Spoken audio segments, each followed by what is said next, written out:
కీళ్ళ నొప్పులు ముఖ్యంగా చూసుకుంటే 130 రకాల పైన ఉంటాయి. దీంట్లో మనమందరము సంధి నొప్పులు అంటాము, కీళ్ళ నొప్పులు అంటాము, వాతము అంటాము.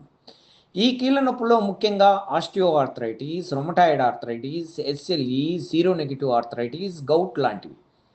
ఇవి ఎక్కువగా స్త్రీలలో ఎక్కువగా వస్తా ఉంటాయి. దీనికి కారణాలు ఇమ్యూనిటీ లోపము, విటమిన్ డి, కాల్షియం తగ్గడము, దాంతో పాటు ఇన్ఫెక్షన్‌లు, ఇమ్యూనిటీ లోపాల వలన వస్తాయి. దీనికి విరుగుడు ఏం చేయాలి అంటే తొందరగా దీనికి టెస్టింగ్ చేసి ఎక్స్‌రే ద్వారా కనుక్కొని, రక్త పరీక్ష చేసి మనం సరైన ఆహారము. ఈ సరైన ఆహారంలో ఎక్కువగా కార్బోహైడ్రేట్స్ తగ్గించడము, చక్కెర తగ్గించడము, ఉప్పు తగ్గించడము చేయాలా. దాంతో పాటు తాజా కూరగాయలు తీసుకోవాలా. తీసుకొని ఎక్కువ ఫైబర్‌ను యూజ్ చేయడం వలన దీన్ని కొంచెం కంట్రోల్ చేయొచ్చు. దాంతో పాటు మనము వ్యాయామము, నడక, యోగా, మెడిటేషన్ చేయడం వల్ల ఇవి చాలా వరకు మనము కంట్రోల్ చేసుకోవచ్చు.